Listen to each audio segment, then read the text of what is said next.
Sudah. Ya, mulai. Assalamualaikum warahmatullahi wabarakatuh.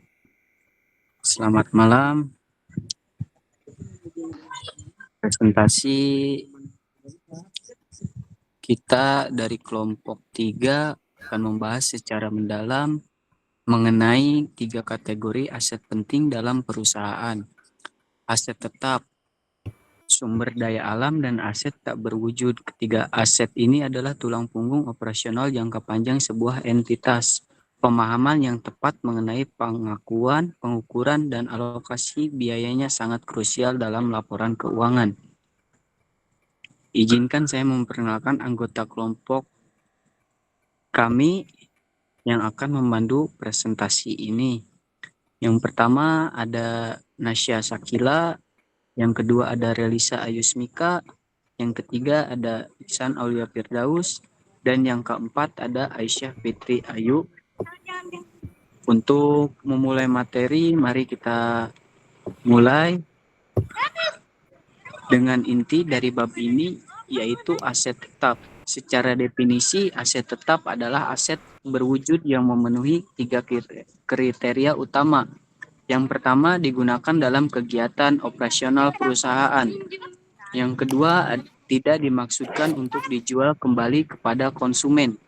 Yang ketiga, memiliki masa manfaat ekonomi lebih dari 1 periode akuntansi atau jangka panjang.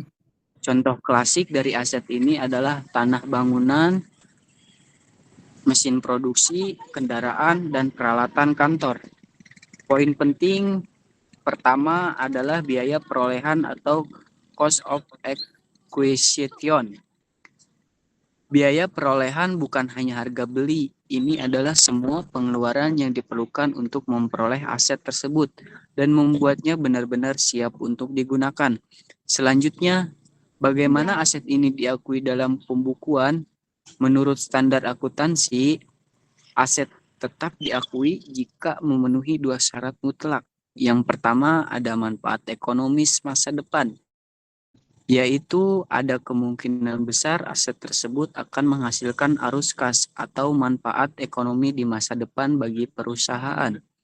Yang kedua, ada pengukuran yang andal, yaitu biaya perolehan aset tersebut dapat diukur secara andal atau akurat. Yang keempat, pengukuran selanjutnya yaitu ada pengukuran biaya perolehan dan rumus penyusutan. Biaya perolehan aset tetap terdiri dari berbagai komponen. Tentu saja harga beli aset itu sendiri. Nah, ada bea masuk dan pajak yang tidak dapat dikreditkan. Lalu ada biaya pengiriman, biaya instalasi, dan biaya uji coba hingga aset benar-benar berfungsi optimal. Lalu ada biaya operasional seperti jasa arsitek atau insinyur yang diperlukan untuk persiapan aset. Jika perusahaan menerima diskon saat pembelian, diskon tersebut harus dikurangkan dari total biaya perolehan. Setelah diakui, sebagian besar aset tetap kecuali tanah akan mengalami penurunan nilai karena pemakaian atau berlalunya waktu. Proses alokasi biaya ini disebut penyusutan. Penyusutan bergantung pada 3 faktor. Yang pertama ada biaya perolehan atau cost. Yang kedua ada nilai residu, yaitu nilai aset, sisa aset setelah masa manfaatnya habis. Nah, yang ketiga ada umur manfaat, yaitu estimasi periode penggunaan aset. 3 utama penyusutan yang akan kita pelajari adalah yang pertama ada metode garis lurus. Ini metode paling sederhana, beban penyusutan dibagi rata selama masa manfaat. Nah, yang kedua ada metode jumlah angka tahun. Metode ini dipercepat di mana beban penyusutan lebih besar di tahun-tahun awal penggunaan aset. Nah, yang ketiga ada juga metode saldo menurun. Juga metode dipercepat di mana tarif konstan diterapkan pada nilai buku awal tahun, sehingga beban penyusutan juga besar di awal. Nah, lanjut oleh teman saya.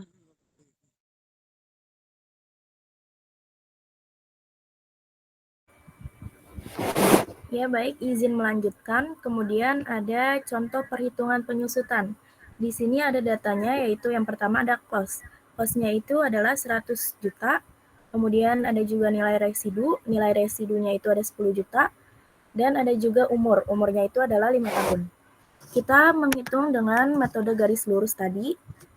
Jadi di sini ada 100 juta. 100 juta itu adalah cost dikurangi dengan nilai residu yaitu 10 juta. Lalu kita bagikan dengan umurnya yaitu 5 tahun. Dan ketika dijumlahkan hasilnya adalah 18 juta per tahun. Lalu pada jurnal penyusutannya kita taruh di akun yaitu ada beban penyusutan dan akumulasi penyusutan. Pada beban penyusutan kita taruh di debit yaitu 18 juta. Kemudian pada akumulasi penyusutan kita taruh di kredit yaitu 18 juta juga. Kemudian yang selanjutnya ada sumber daya alam.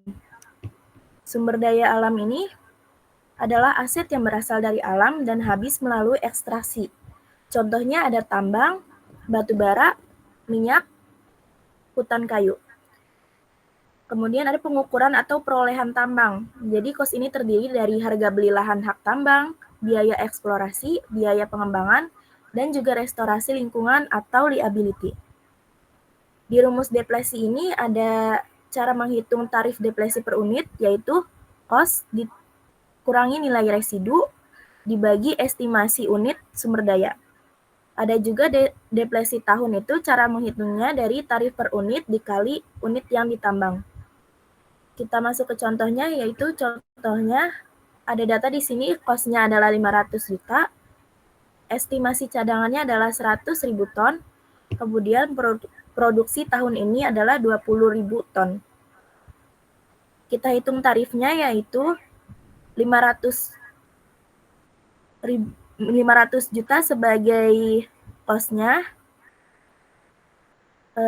per 100 yaitu estimasi cadangannya, kemudian hasilnya adalah 5.000 per ton. Lalu pada depresinya yaitu ada 20.000 dikali 5.000 sama dengan 100 juta.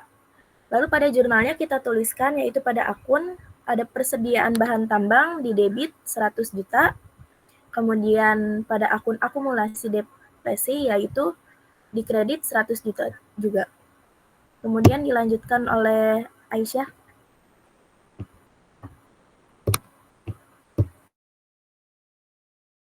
Baik, selanjutnya yaitu aset tak berwujud. Aset non-fisik yang memberikan manfaat jangka panjang, contohnya hak paten,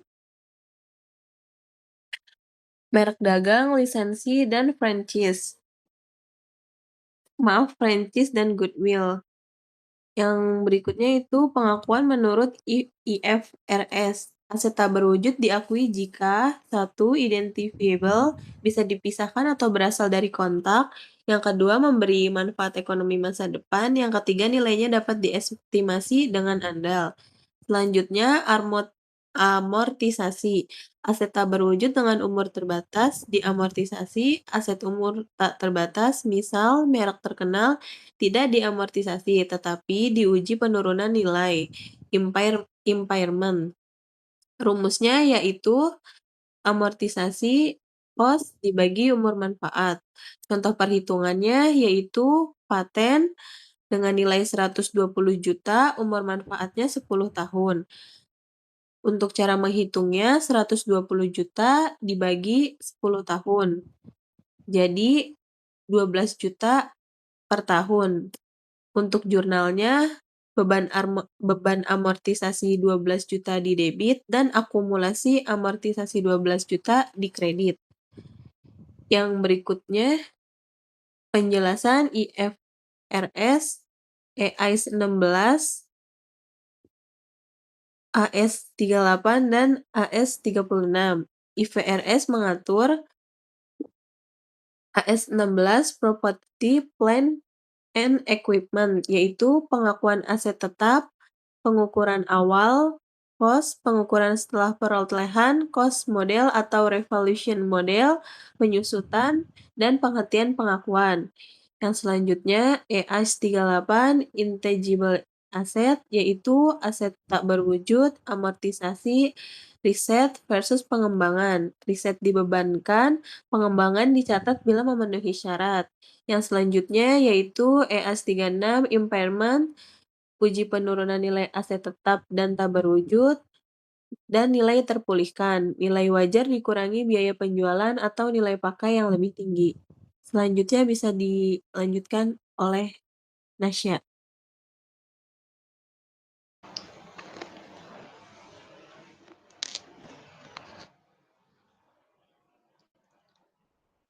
Baik, di sini ada perbandingan metode penyusutan.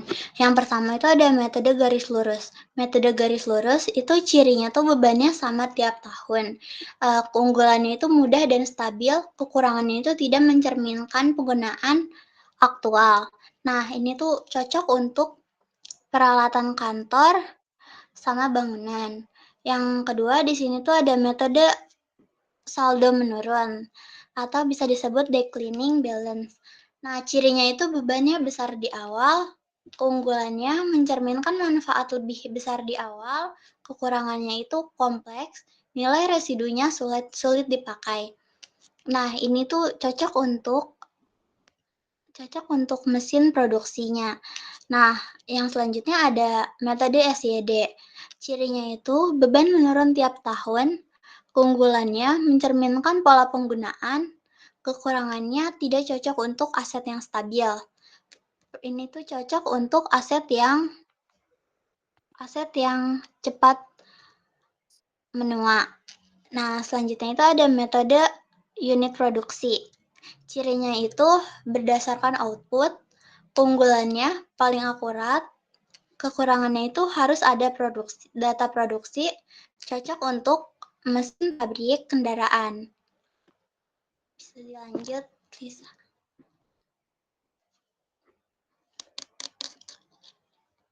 Nah, di sini ada kesimpulan.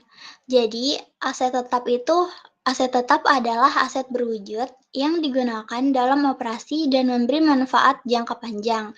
Pencatatannya berdasarkan biaya perolehan, lalu dialokasikan melalui penyusutan sesuai pola penggunaan aset. Sumber daya alam merupakan aset yang habis dieksploitasi dan biaya perolehannya dialokasikan melalui deflasi berdasarkan jumlah produksi. Aset berumur terbatas diamortisasi, sedangkan aset dengan umur tak terbatas diuji penurunan nilai IFRS. Nilai IFRS mengatur cara pengakuan pengukuran dan penilaian kembali aset, serta mewajibkan penilaian penurunan nilai untuk memastikan nilai aset tidak melebihi nilai manfaatnya. Nah, secara keseluruhan, penyusutan, deflasi, dan amortisasi digunakan untuk menyebarkan biaya aset secara sistematis agar sesuai dengan manfaat ekonomis yang diterima perusahaan. Terima kasih.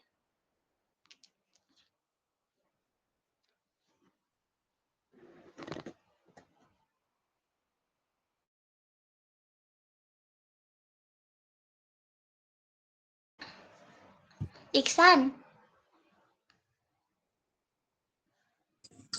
Apa ini? penutupan.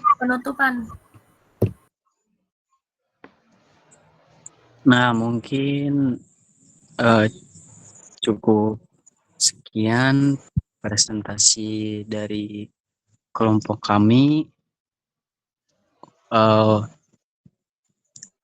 Akhirul kata, wabillahi taufiq wal hidayah. Wassalamualaikum warahmatullahi wabarakatuh. Waalaikumsalam warahmatullahi wabarakatuh.